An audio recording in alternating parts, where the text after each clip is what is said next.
आके डकी भाई, मैं नहीं चाहता कि कोई ये सोचे कि इस वीडियो का मकसद जो मेरे पे FIR हुई है उसकी कोई जस्टिफिकेशन है। I am simply here to apologise. मेरे किसी भी कंटेंट से अगर आज तक कोई भी नेगेटिवली इम्पैक्ट हुआ है तो मैं उस चीज़ के लिए माफ़ी मांगता हूँ।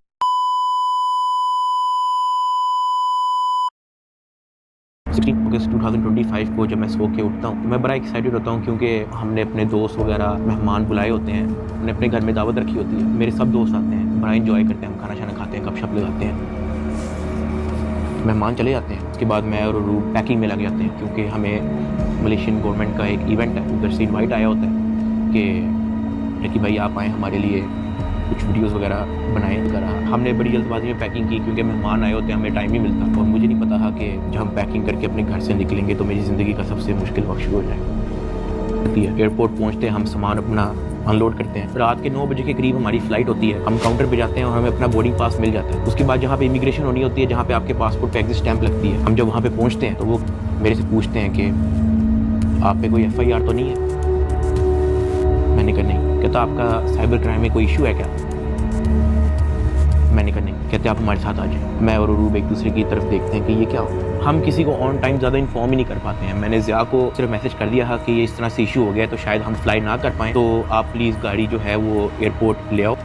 हम NCCI ऑफिस पहुँच जाते हैं। हथकड़ी मुझे लगी हुई थी, मुझे ऊपर एक रूम में लेके गए। जब मैं NCCI के ऑफिस पहुंचता हूं तो वहां पे 6-7 ऑफिसर्स बैठे होते हैं। मेरी हथकड़ी वो खोल देते हैं, मुझे कुर्सी पे बिठा देते हैं और मेरी इंटेरोगेशन शुरू हो जाती है। वहां पे मेरे से क्वेश्चन करते हैं एप्लीकेशंस के प्रमोशन के बारे में। वहां पे मुझे पहली बार आइडिया होता है कि मेरा इस इशू पे मुझे एयरपोर्ट पे रोका गया। खैर मेरे से वो जो सवाल करते गए मैं उनको बताता,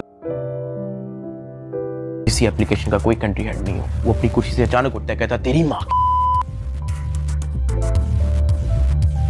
किधर से आता है पैसा तेरे पास? मैंने कहा सर मैं यूट्यूबर हूँ, मेरे 8 मिलियन सब्सक्राइबर हैं, उधर एडसेंस। अभी मैं बात कर ही रहा होता हूँ। कहता है कि तुम मेरे वतन अजीज के बच्चों को खराब कर रहे हो, क्या करता है तुम्हारा बाप? मैंने कहा जी यूनिवर्सिटी के अंदर प्रोफेसर है। तो कहता तुम इतने क्यों हो? मैं चुप रहता हूँ। वो चीख के बोलते 22 डेज वो फिजिकल रिमांड में रहा है और बाकी का टाइम अभी वो जेल में है। और इस पूरे केस ने साथ के ऊपर, मेरी फैमिली के ऊपर, खासतौर पे घर की खवातीन के ऊपर एक गहरा असर छोड़ा है। इस सब के दौरान बहुत से लोगों का बहुत कुछ कहना था, बहुत से रिपोर्टर्स का, बहुत से पेजेस का, चाहे वो सच हो या झूठ हो, उनके मुख्तलिफ ओपिनियंस थे, मुख्तलिफ उनके तबसरे थे। लेकिन आज की जो मेरी बात है वो एक एंटायरली डिफरेंट चीज के बारे में है। एट वन पॉइंट आप सबका ये कंसर्न था, ये सवाल था कि ये केस जरूरत से ज्यादा ही ड्रैग ऑन हो गया। आज जिस पॉइंट पर हम स्टैंड करते हैं, जो एक्शन हमने NCCI ऑफिसर्स के खिलाफ लिया है, वो एक्शन सिर्फ हमारे अपने मुफाद के लिए नहीं है। ये एक्शन उन तमाम लोगों के लिए है जो ब्लैकमेलिंग के विक्टिम बन चुके हैं। हम जब साथ से मुलाकात करने के लिए जाते हैं तो हम टेलीफोन के जरिए बात करते हैं, बीच में शीशा होता है और हम आमने सामने बात करते हैं, एक फिक्स टाइम हमें मुकर्रर होता है और आसपास दूसरे लोग भी आए होते हैं अपने फैमिली मेंबर से मिलने। और हाँ, हमारी बातचीत होती है कि अच्छा आप किस मामले में अंदर हो, ये क्या आपका मामला है, सब कुछ। और उनकी अपनी फैमिली मेंबर्स से यही डिस्कशन होती है कि तू बेवकूफ है। मैंने कहा क्या हुआ है? कहता यार तेरे पीछे आने वाला कोई नहीं। मैंने कहा यार मेरी फैमिली कभी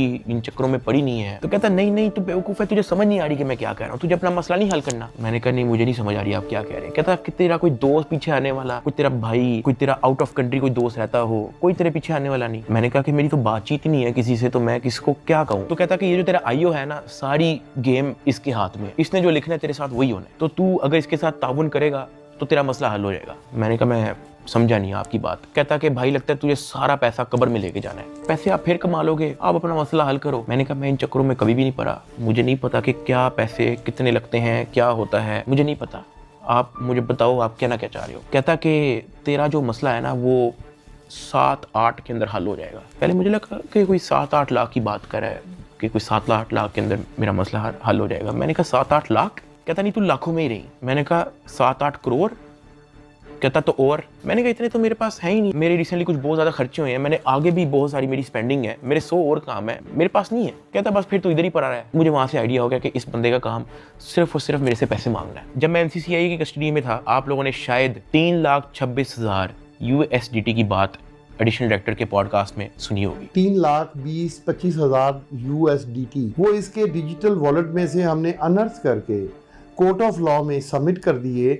हमने इसके डिजिटल वॉलेट में से वो अपने वॉलेट में जो सरकार का होता है उसमें अनर्थ करके प्रॉपर